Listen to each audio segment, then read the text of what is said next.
Hey homesteaders, so I don't have a whole lot of room for planting this year apart from going vertical towers because we're not planting in the back of our yard like we did last year.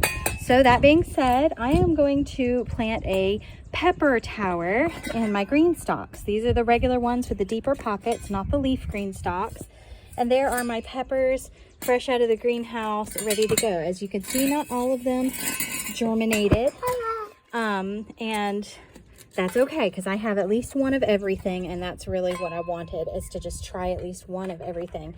Now, the shishito peppers, I'll have a lot of those, but I won't have as many of the orange spice jalapenos, but I'll have, or I'm sorry, the pumpkin spice jalapenos, but I'll have 2, possibly 3 of those plants. So I'm good with that, you know, like just getting to experiment with some and then collecting the seeds from them and getting to try again next year. I'm good with a couple of pepper plants. So what I'm going to do is I've got my big dibber here. This is a bigger dibber. It's the same as the small one, only it goes up to 5 inches. This makes planting so much easier. I amended this soil because I pulled all of my broccoli and spinach and lettuce out of this. I have potatoes still in this one, and they're looking really good. But this one just had the other stuff. I just amended the soil with worm castings, with, no, this is mine. With fertilizer, and I'm actually going to be putting antacid tablets. I'm going to be breaking those into small pieces. I need the dibber. I'm going to be breaking those into small pieces. Let me go ahead and grab them. Eliana's out of school for the summer. So I'm going to take an antacid and I'm going to break that into fourths and put a fourth of it in each hole. Antacids are good for the soil. They feed the soil over time. They're good for tomatoes and peppers. You could also do an egg, but with how expensive eggs are right now, I wouldn't waste eggs. I'd go with antacids.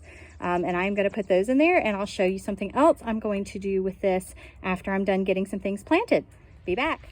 All right, so the secret ingredients for peppers and tomatoes and anything else that you're planting: putting a little bit of hay over the top, or mulch, or well, mostly hay and mulch, straw, whatever you can get your hands on like that. Pine needles might work, but I mean, I'd go with hay or straw. I use the spent stuff from Snowball's potty because her little poops are also amazing fertilizer. So I top off everything. You can see how well my potatoes are doing there with a good layer of her stuff that's been out here for a little while.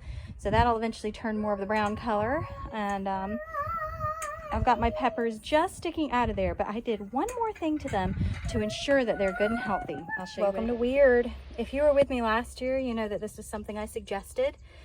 Bananas, the banana peel, make excellent fertilizer soup.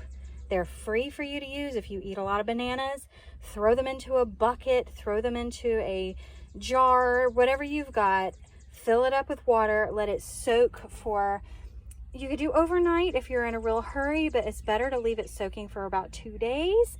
And then you're going to take that and pour it on your plants. And oh, buddy, is that a fantastic fertilizer for your plants, loaded with potassium. Really, really good for them. Got a little bit of that natural sugar that they like so much, and they'll just pop right back to life and be super happy to have it. I just put some on this because these got neglected in my greenhouse, and I literally just watered them, and I'm waiting for them to perk up before I plant them. These are squashes, a few little sad cucumbers, and some tomatoes that I didn't realize were still sitting in my greenhouse. I brought all of these out and didn't realize I had forgotten those. Now, one thing I do want to show you with the tomatoes, more stem is not better. So this is really, really tall. When I transplant this, I'm actually going to pluck off these bottom limbs right up to the top too, and I'm going to bury this entire stem right up to here. This is with peppers and tomatoes. I'm going to bury it all the way up to that top stem. So all of these that have these little bottom leaves, it's not going to hurt them to have those bottom leaves just plucked off, cast to the side, and then you're going to plant all the way at the stem. This creates a really solid, firm root foundation, and that's what you want, especially before it starts flowering. So you see this one's gone to flower. This was actually given to me. It really needs these bottom things plucked off, and I am going to go ahead and pluck them off. Now, because this has gone to flower, I'm actually going to use scissors to trim these off because I don't want to damage the stalk of the plant. But this is a good example, so I want to show you This is a sucker. You remember what I've told you about the suckers? They pop out of the sides. It's like a little armpit plant and it pops out of the side. Here's another sucker. You can take those, soak them in water for a few days, and they will grow roots. This is actually a transplanted sucker itself. Okay, this was cut off of a host plant, and then it was transplanted, and now you can see it's getting flowers on it. It looks beautiful.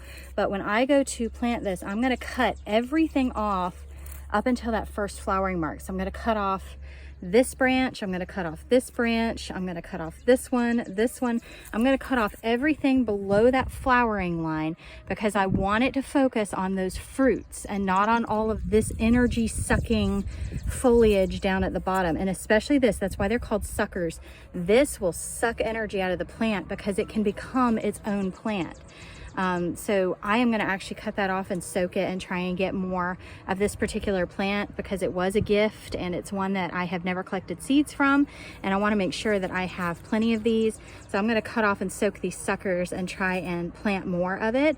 But that's what I'm going to do with this one. Anytime you get a tomato plant, if you get it from the store and it's already got these flowers on it, it doesn't matter how old or young it is. Cut all of these limbs off below the flowering line and then plant it as far up as you possibly can.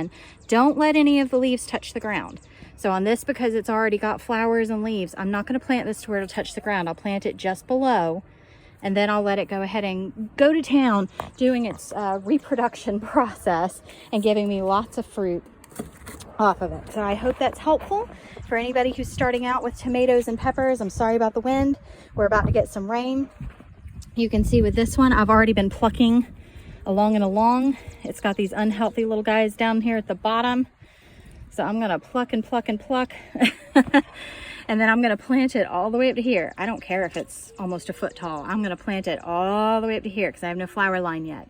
Right? Right. Okay. I hope that helps. Happy planting, y'all.